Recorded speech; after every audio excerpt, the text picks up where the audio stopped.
నమస్తే, welcome to iDream. నేను మీ మాధురి.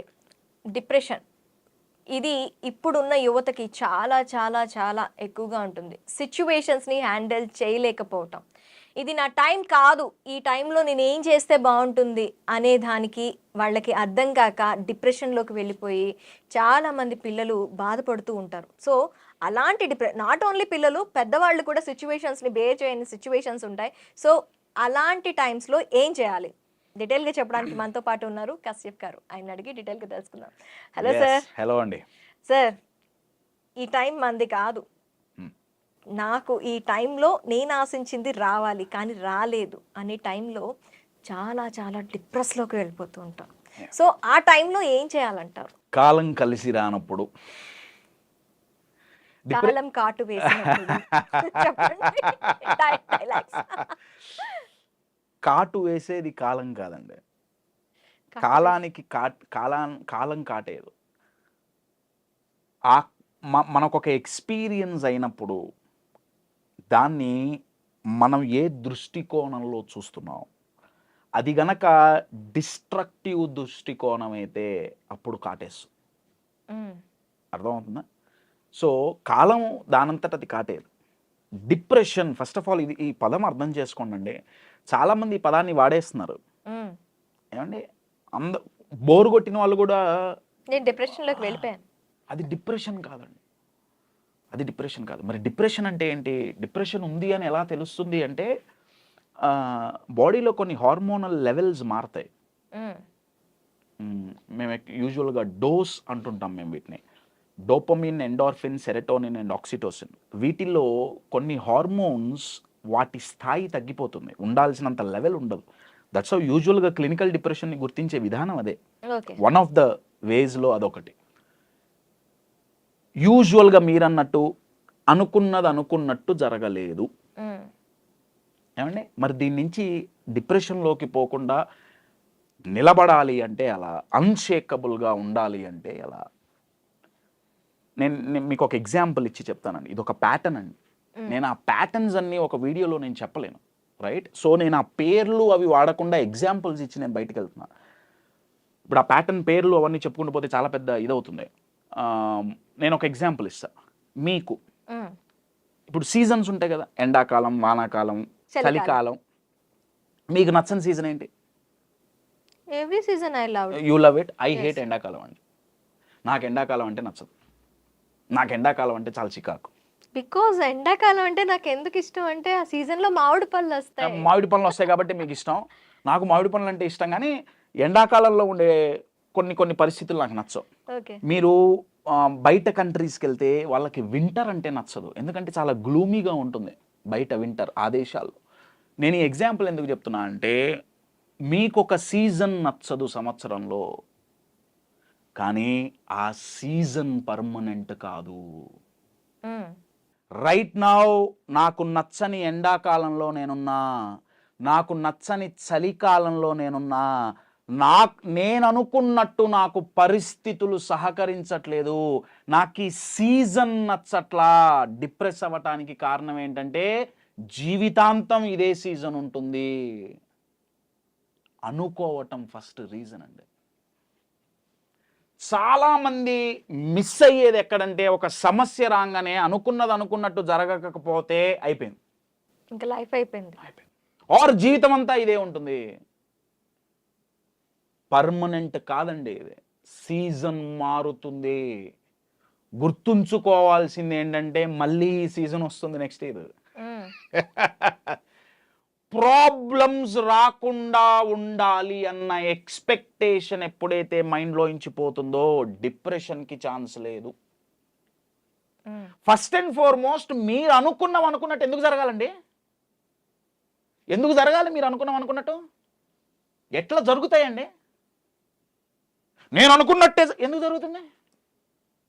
మీరేమన్నా పైన చూడిపడ్డారా? నాకు తెలియకడుగుతా. నేను అనుకున్నట్టే జరగాలని, నేను ఈ ప్లాన్ వేసుకుంటే ప్లాన్ ప్రకారమే కషాపు మరి వర్కౌట్ అవ్వదు. కొన్నిసార్లు అవ్వదండి. అయితే వదిలేస్తామా? ఇది ఎట్లుందంటే నాకు కాలం కలిసి రాలా, నేను రోడ్డు మీద వెళ్తున్నా, ఒక చోటికి వెళ్దాం అనుకుంటున్నా, మధ్యలో ఒక ట్రాఫిక్ సిగ్నల్ రెడ్గా వచ్చింది, అబ్బా రెడ్గా వచ్చింది, నేను డిప్రెస్ అయ్యా. గ్రీన్గా మారుతుంది, గుర్తుపెట్టుకోవాలి. అది గ్రీన్గా మారుతుంది. రెడ్ సిగ్నల్ పర్మనెంట్ కాదు, ప్రాబ్లమ్స్ కూడా పర్మనెంట్ కాదు. ఇది బాగా బాగా గుర్తుపెట్టుకోండి. అనుకున్నట్టు జరగవు. ఆ జరగనప్పుడు మీరు దాన్ని అంగీకరించి వచ్చిన సిచ్యువేషన్ని ఎలా అడ్వాంటేజ్ తీసుకోవాలి అనేది గనక మీరు ఆలోచిస్తే అప్పుడు డిప్రెషన్లోకో బాధపడటమో కాదు, మీరు తిరగబడి ఇన్నోవేటివ్గా ఆలోచిస్తారు. నేను యూజువల్గా ఇది ఎక్కడ చెప్పను, ఏదో ఒకటి రెండు ఇంటర్వ్యూస్లో చెప్పను, నేను ఎక్కడ షేర్ చేసుకోవాలా. నేను ఒక ఎగ్జాంపుల్ షేర్ చేస్తాను. అనుకున్నట్టు జరగకపోవటం, కాలం కలిసి రాకపోవటం, ఈ మాటలు ఏదైతే ఉన్నాయో, ఎందుకంటే ఇది జూన్ కదా, జూన్ నా లైఫ్లో నాకు ఎన్నో ఇచ్చింది, ఎన్నో తీసేసింది. జూన్ నెల ఎందుకో ఎక్కువ జూన్లోనే జరుగుతుంటాయి. నా లైఫ్లో highest ups and lowest downs జూన్లోనే యూజువల్గా జరుగుతున్నాయి. ఎందుకనేది నాకు తెలియదు, అది కోయిన్సిడెన్సో ఏమో. 2020 June, covid first lockdown. Kashyap అంటే ఎవరికి తెలియదు ఆ రోజుల్లో, నా యూట్యూబ్ ప్రెజెన్స్ ఏం లేదు. నేను తెలుగు రాష్ట్రాల్లోకి వచ్చి చాలా తక్కువ టైం అయింది అప్పట్లో, నేను బెంగళూరులో ఉండేవాడిని. కోవిడ్ ఫస్ట్ లాక్డౌన్లో జూన్ 19th నా కూతురు పుట్టింది. వీ వర్ సెలబ్రేటింగ్ ఫస్ట్ సంతానం. నేను నా భార్య పేరెంట్స్ అయ్యామన్న ఆనందంలో ఉన్నాం. జూన్ 19 శుక్రవారం పూట కూతురు పుట్టింది, శుక్రవారం సాయంత్రం పూట కూతురు పుట్టింది. జూన్ 21 సాయంత్రం కల్లా చనిపోయింది. 48 hours. Very sorry. అనుకున్నట్టు జరగలేదు. జీవితం వదిలేసుకోవాలా? వదిలేసుకుంటామా? మార్చగలమా దాన్ని? చాలామంది డిప్రెషన్లోకి పోవటానికి కారణం ఏంటంటే, పాస్ట్లో ఇది జరిగింది. మీరు ఎంత ఆలోచించినా మీ పాస్ట్ మారదు. నేను ఎంత ఏడ్చినా, నేను, నా భార్య, నా ఫ్యామిలీ ఎన్ని సంవత్సరాలు ఏడ్చినా, ఈస్ట్ మారేడుపల్లి శ్మశానంలో పూడ్చిపెట్టిన నా కూతురు బయటికి రాదు. ఇది నేను అంగీకరిస్తే నేను డిప్రెషన్లోకి పోను. అర్థమవుతుందా అండి? నేను ఇప్పుడు చాలా నవ్వుతూ చాలా నార్మల్గా మాట్లాడుతున్నానండి, ఇది సరదా కాదు. నా కూతురు చనిపోతే ఆ రోజు నా పరిస్థితి ఏంటంటే, ప్రాబబ్లీ లైఫ్లో మొట్టమొదటిసారి గూగుల్ మ్యాప్స్లో శ్మశానాన్ని ఎత్తుకున్నాను నేను. శ్మశానాన్ని ఎత్తుకొని శ్మశానం దగ్గరికి వెళ్ళి, నేను శ్మశానంలోకి పోకూడదు కాబట్టి ఇంకొక వ్యక్తిని లోపలికి పంపించి, చీకటి పడిపోతుంది, అంత్యక్రియలు ఆ ఫైనల్ రిచువల్స్ ఏవైతే ఉన్నాయో అవి అయిపోగొట్టేయాలి త్వరగా, చీకటి పడేలోపు. నార్మల్గా బర్రీ చేయటమే, కాల్చడం కూడా ఏమి ఉండదు, దహన సంస్కారాలు ఏమి ఉండవు, 2 రోజులే కదా పిల్ల, త్వరగా అయిపోవాలి, ఎంత అవుతుంది? ఆ రోజు ఆ వ్యక్తి నాకు చెప్పిన నంబర్ 8,500,000, కరెక్ట్గా 4 ఏళ్ల క్రితం. ఆ రోజు నా జేబులో 8,500,000 లేవండి. నా ఒక అపాయింట్మెంట్ కొన్ని లక్షలండి. నేను ఇది గొప్పగా చెప్పుకోవట్లేదు, చెప్పుకోవటానికి కారణం ఏంటంటే, అంత కెపాబిలిటీ, అంత కెపాసిటీ నాకున్న ఆ రోజుల్లో నేను డబ్బులు సంపాదించలా. ఎందుకంటే నేనున్నాను ఒకటికి తెలీదు. కాశ్యప్ దగ్గర ఈ మ్యాటర్ ఉంది, ఈ స్టఫ్ ఉంది, కాశ్యప్ దగ్గర ఈ ప్రొడక్ట్ ఉంది అనేది ఎవరికి తెలియదు. తెలియనప్పుడు నాకు బిజినెస్ ఎట్లా వస్తుంది? రాదు. Your getting it? నేను సేల్స్ అండ్ మార్కెటింగ్ చేయడానికి వెళ్ళినప్పుడల్లా, రిజెక్షన్స్ అయినప్పుడల్లా నేను చెప్పింది ఇదే, కాలం కలిసి రావట్లా. ఆ రోజు నా కూతురు చనిపోయినప్పుడు లోపల మా నాన్నగారు, మా మామయ్య గారు వెళ్ళి ఆ కార్యక్రమాలన్నీ చూస్తున్నారు. నేను బయట రోడ్డుకు ఆపోజిట్లో నా బండి మీద కూర్చొని నేను ఏడుస్తుంటే లోపల నుంచి ఒక క్వశ్చన్ వచ్చింది. అరే కశ్యప్, కూతురు పోయిందని ఏడుస్తున్నావు కదా, బతికుంటే ఏం పెట్టి పోషించేవాడివి? డబ్బులు ఎవరు నీ దగ్గర? దాని అంత్యక్రియలు చేయటానికి నీ దగ్గర 8,500,000 లేవు కదా, ఒకవేళ అది బతుకుంటే ఏం పెట్టేవాడివి నువ్వు దానికి? నీ కూతురికి ఏం పెట్టేవాడివి? నీ దగ్గర ఇంత టాలెంట్ ఉంది, ఇన్ని ఎబిలిటీస్ ఉన్నాయి, ఏంటి దానివల్ల లాభం ఏంటి? అప్పుడు మొదలైందండి నాలో ఫైర్. నా దగ్గరున్న ఎబిలిటీస్ నలుగురికి తీసుకెళ్లాల్సిందే. ఎంత కష్టం వచ్చినా హ్యూమన్ మైండ్ చెక్కు చెదరకుండా అన్షేకబుల్గా నిలబడగలదు. There are techniques, there are ways. నేను నిలబడగలదు. ఇది నేను నలుగురికి నేర్పియాలి. నా దగ్గర ఉన్న ప్రోడక్ట్ నేను నలుగురికి ఇవ్వాలి. అప్పుడు నా యూట్యూబ్ జర్నీ మొదలైందండి. ఎలా అన్నప్పుడు నాకు దొరికిన ఆన్సర్ యూట్యూబ్. ఓకే. అప్పుడు నా యూట్యూబ్ జర్నీ మొదలైంది. ఈ 4 years అంటే ఇది అయిన తర్వాత మొదలైంది. లాస్ట్ 2.5 yearsలో నా లైఫ్ చూసుకుంటే ఇట్స్ టోటల్ టర్న్ అరౌండ్ అండి. Total turn around. ఫినాన్షియల్గా కావచ్చు, ఇమోషనల్గా కావచ్చు. అంత లో ఉన్న టైం నుంచి now it's in very peak stage of my life. కారణం ఏంటయ్యా అంటే, కాలం కలిసి రానప్పుడు, అనుకున్నది జరగనప్పుడు, అనుకున్నది చెయ్యకుండా ఆపేయటమే ఓటమి. అనుకున్నది చెయ్యాలనుకున్నప్పుడు, అనుకున్నట్లు లైఫ్ సపోర్ట్ చేయకపోతే మీరు వదిలేశారా? అందుకే నేను నా ప్రోగ్రామ్స్లో నేను ఎప్పుడు ఎగ్జాంపుల్, నా కూతురుది ఎగ్జాంపుల్ చెప్పి నేను ఒక మాట అంటుంటా. నేను అనే మాట ఏంటయ్యా అంటే, నా కూతురు చనిపోవటం మా లైఫ్లో వర్స్ట్ డే కాదు.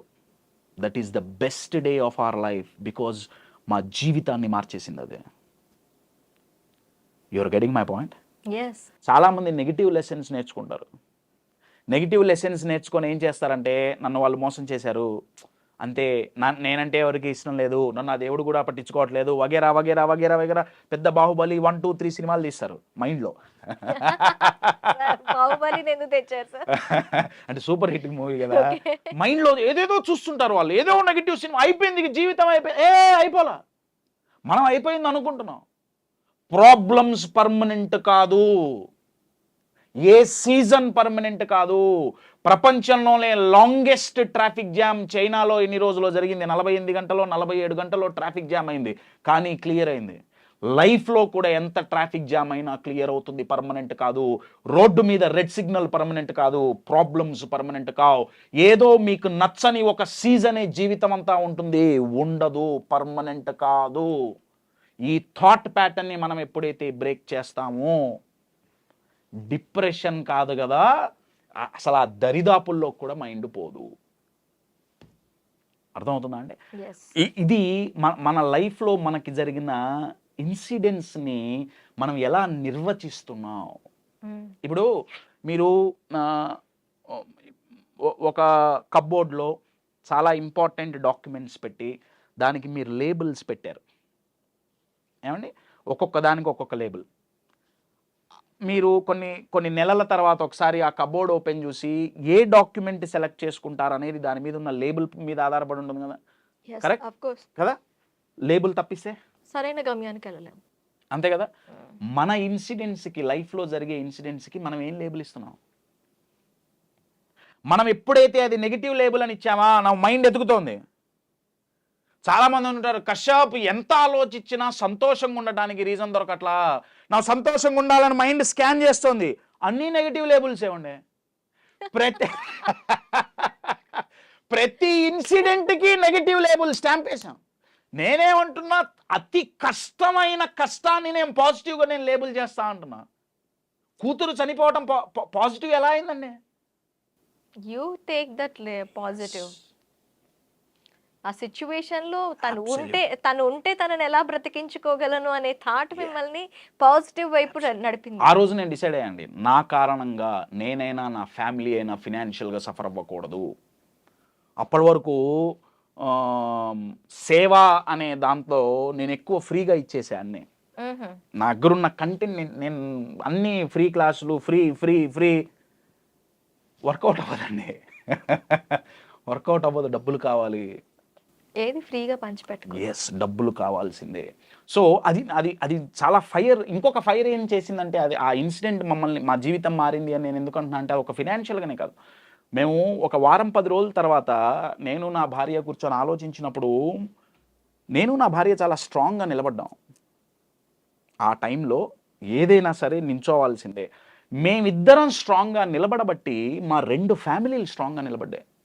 ఇటు నా వైపు అయినా, మా అమ్మ నాన్న అయినా, అటువైపు మా అత్తయ్య గారు మామయ్య గారు అయినా, వాళ్ళ మైండ్లో నడిచింది ఏంటంటే పిల్లలు వీళ్ళే గట్టిగా ఉన్నారు, మనం ఎందుకు పడిపోవాలి. నాకు ఆ రోజు అనిపించింది ఏంటంటే ఒక ఇంట్లో ఒక వ్యక్తి మానసికంగా దృఢంగా ఉంటే హోల్ ఫ్యామిలీ కాపాడబడుతుంది. నేను స్టేజ్ మీదకి ఎందుకు వెళ్ళాలి, నా ఆడియన్స్ని ఒక్కొక్కళ్ళ ఇంట్లో ఒక్క వ్యక్తిని మానసికంగా దృఢంగా చేయగలిగామా, దేశం ఎటెళ్ళాలండి, ఎటెళ్తుంది దేశం. మన దేశం పడిపోవటానికి పడిపోవాలన్నా ఎదగాలన్నా కారణాలు రెండు. ఒకటి ఎకానమీ, రెండొక ఏంటయ్యా అంటే ఇమోషనల్ హెల్త్ అండి. ఇది చాలామందికి తెలియదు. ఇమోషనల్ హెల్త్, మానసికంగా దేశం కుంగిపోతుందండి. మానసికంగా గట్టిగా ఎక్కడున్నా, అవతల దేశం బాంబులేస్తే తట్టుకొని తిరిగి మనం బాంబులేయగలుగుతున్నాం. అనుసంపద చాలా ఉంది, బ్రహ్మాండం వెరీ గుడ్, ఉండాలి, నేను కాదనట్లా. కానీ మన పక్క వాళ్ళు మనల్ని 2 మాటలంటే డిమోటివేట్ చేయడానికి ప్రయత్నిస్తే మనం డిమోటివేట్ అయిపోతే, బయట నుంచి వ్యాధులు వస్తే తట్టుకోవడానికి బాడీలో ఇమ్యూనిటీ పెంచుకున్నామే, బయట సమస్యలు వస్తే తట్టుకొని నించోవడానికి ఇమోషనల్ ఇమ్యూనిటీ ఉందా, తట్టుకొని నిలబడగలుగుతున్నావా. 2 ఫెయిల్యూర్స్ అయితే చచ్చిపోవటం ఏంటండి, ఇద్దరు 2 మాటలు అన్నారని బాధపడటం ఏంటండి, నాకు తెలియగలుగుతా.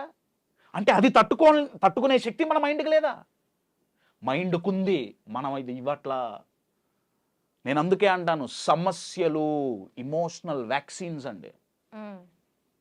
మనకు రోగం వచ్చింది, అన్నీ మూసుకొని కూర్చునే రోగం 3 ఏళ్ల క్రితం వ్యాక్సిన్ వేయించుకున్నాం కదా. వ్యాక్సిన్ వేయించుకుంటే ఏమైంది, లోపల ఇమ్యూనిటీ పెరిగింది, బయట వైరస్ చచ్చిపోయిందా, చచ్చిపోలా, వైరస్ ఇప్పటికీ ఉంది. ఇండియాలో పోలియో లేదు, పోలియో వైరస్ లేదా, పోలియోకి మనకి ఇమ్యూనిటీ వచ్చిందా, పోలియోకి మనకి ఇమ్యూనిటీ వచ్చింది. మన ఇమ్యూనిటీని ఫిజియలాజికల్గా అయితే ఒక వ్యాక్సిన్ మనకి ఇమ్యూనిటీ పెంచుతుంది. సైకలాజికల్గా ఇమ్యూనిటీ పెరగాలంటే, ఆ అన్షేకబుల్గా నించోవాలి అంటే ఆ వ్యాక్సిన్ పేరే ప్రాబ్లమ్స్ అండి. అవి మనల్ని ఇమ్యూన్గా చేయగలవండి, చాలా గట్టిగా చేయగలవు. కానీ ఆ ప్రాబ్లంకి మన మైండ్లో మనం ఏం లేబుల్ పెట్టాం, నెగటివ్. వద్దు ప్రాబ్లమ్సే వద్దు. ఇంకెదగమంటే ఎదగలేము. ఎట్లా ఎదుగుతాం. ఇప్పుడు నేను వచ్చి కోచింగ్ ఇవ్వాలనుకోండి, నేను ఎంతో కొంత ఛార్జ్ చేస్తా కదా. మీకు ఇష్టమైన సబ్జెక్టు, మీకు ఇష్టమైన వ్యక్తి, ఆ సబ్జెక్ట్లో నిష్ణాతులు మీకు వచ్చి ఫ్రీగా నేర్పిస్తా అంటే ఎంత బాగుంటుందా, బాగుండదా. ఎలా ఎదగాలో నేర్పించే ఒక అద్భుతమైన కోచ్, లైఫ్ మనకి గిఫ్ట్ ఇచ్చే కోచ్, గ్రోత్ కోచ్ అంటా నేను. ఆ కోచ్ పేరే ప్రాబ్లమ్స్. ఫ్రీ అండి, ఫ్రీగా వచ్చి నేర్పిస్తున్నాయి ఎలా ఎదగాలో. కానీ మనం దాన్ని చూసే కళ్ళర్థం ఏంటి, ప్రాబ్లమ్స్ అంటే నెగిటివ్. ప్రాబ్లమ్స్ పాజిటివ్ కూడా కాదండి, నెగిటివ్ కూడా కాదు. Problems are productive, problems are growth coaches. So depression ఎక్కడి నుంచి వస్తుందండి, మైండ్ ఇలా ఉండే. మైండ్ గనక చాలా గట్టిగా ఉందనుకోండి, ఇప్పుడు భారతదేశాన్ని ఎవరు, ఏ దేశమైనా, ఏ శత్రు సైన్యమైనా అంత ఈజీగా ఎందుకు పాడు చేయలేకపోతుంది, ఎందుకంటే మన సైన్యం చాలా గట్టిగా ఉంది. బోర్డర్స్ మొత్తం చాలా అలర్ట్లో ఉన్నాయి, చాలా గట్టిగా ఉన్నారు. మన సైనికులు బలంగా ఉంటే అవతల వాళ్ళు ఎన్ని దాడులు చేసినా తట్టుకొని నిలబడటమే కాదు, తిరగబడి కొట్టగలం. మరి మానసికంగా బయట 4 మాటలు అన్నారు, వాళ్ళు ఒక 4 సైనికులు వస్తున్నారు, నీకు చేత కాదు, నీ వల్ల కాదు, నువ్వు దండగా, నువ్వు వేస్ట్, నువ్వు 4 సైనికులు వస్తున్నారు.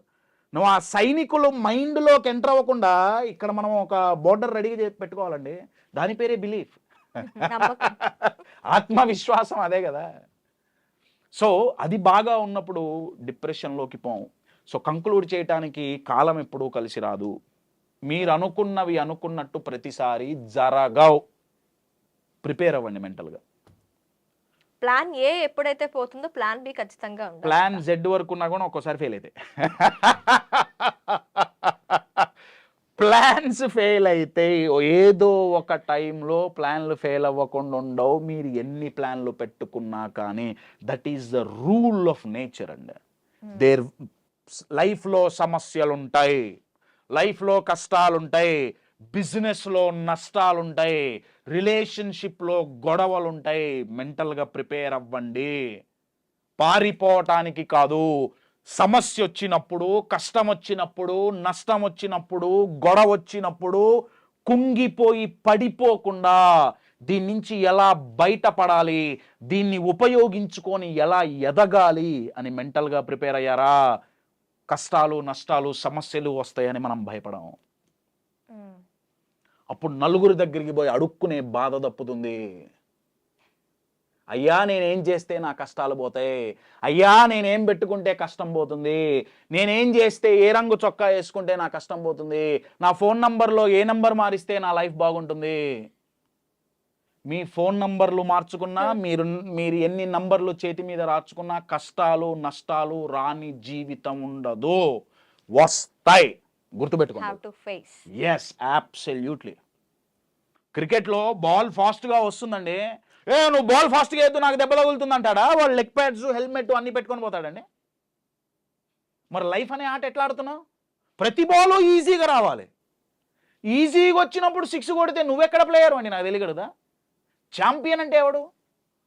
బౌలింగ్ పిచ్లో కూడా సెంచరీ కొట్టగలిగిన వాడు ఛాంపియన్ అండి. పిచ్ బాలేదని ఇది చేస్తే. క్రికెట్లో మాత్రం మనకి మ్యాచ్ ఎక్సైటింగ్ ఉండాలి, బాల్కి ఎక్సైట్మెంట్ కావాలి. అవతల బౌలర్ టఫ్గా వేస్తే మన బ్యాట్స్మెన్ దాన్ని తిప్పి 6 కొడితే మనం ఎగురుతాం. మన లైఫ్లో ఏం చేస్తున్నాం? బాల్ స్లోగా రావాలి, ఈజీగా రావాలి, కానీ కొడితే 6 కావాలి, కానీ బాల్ మాత్రం టఫ్గా రాకూడదు. You are getting my point my dear friends. నేను అందుకే చెప్తాను, ఎప్పుడు బాగా గుర్తుపెట్టుకోండి, లైఫ్లో ఎదగాలన్నా, లైఫ్లో బాగుండాలన్నా అర్థం కావాల్సింది ఏంటంటే మన జీవితాన్ని కంట్రోల్ చేసేది మన పరిస్థితి కాదు, మన మైండ్. అబ్సల్యూట్లీ. మన గ్రహస్థితి కాదు, మన మనస్థితి. ముందు మనస్థితి మీద పని చేయండి.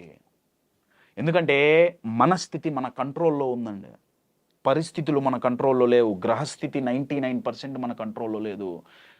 నాకు బాధ, కోపం కలిగేది ఎక్కడంటే మన చేతిలో ఉన్న మన మనస్థితిని మార్చుకోకుండా, మేనేజ్ చేయకుండా, కంట్రోల్ చేయకుండా వీటి మీద పడ్డారు ఇప్పుడు జనాలంతా. పరిస్థితులు మారాలి, గ్రహస్థితులు మారాలి, రాశి చక్రంలో ఉన్న రాహుకేతువులు మారాలి. మైండ్లో ఉన్న డౌటు, భయమే అతిపెద్ద రాహుకేతువు. వాళ్ళని తీసేయండి. ఎందుకు తీయమండి? ఒకప్పుడు అనేవాళ్ళు గాల్లో దీపం పెట్టి దేవుడా నీదే దిక్కు అనేవాళ్ళు. గాల్లో దీపం పెట్టి దేవుడా నీదే దిక్కు అంటే తప్పు, అంటే నీ ప్రయత్నం నువ్వు చేయాలి. ఇప్పుడు కనీసం దీపం కూడా పెట్టట్లా, దీపం కూడా ఎవరో పెట్టట్లా, దీపం కూడా పెట్టట్లా. దీపం పెట్టకుండా దేవుడే రావాలి, దీపం వెలిగేయాలి, ఆయనే చేతులు పెట్టాలి. నేనేం చేస్తా? ఒక ఉంగరం పెట్టుకుంటా అంతే, ఫోన్ నంబర్ మార్చుకుంటా అంతే. మారిపోవాలి జీవితం అంతా, మనస్థితినే మార్చుకోను. అరే what non sense is this అండి? ఆలోచించండి ఒకసారి. నేను దానికి అగెయిన్స్ట్ కాదండి, నేను దానికి అగెయిన్స్ట్గా నేను మాట్లాడలే. నేనేమంటున్నా అంటే హ్యూమన్ బీయింగ్కి అది దేవుడైనా యూనివర్స్ అయినా సరే ఇచ్చిన ఒక అద్భుతమైన గిఫ్ట్ ఏంటయా అంటే మైండ్ అండి, మన మనస్థితి. దాన్ని మనం బాగు చేసుకుంటే లైఫ్ చాలా బాగుపడుతుంది. ఓకే. ఓ ఎస్. Thank you sir.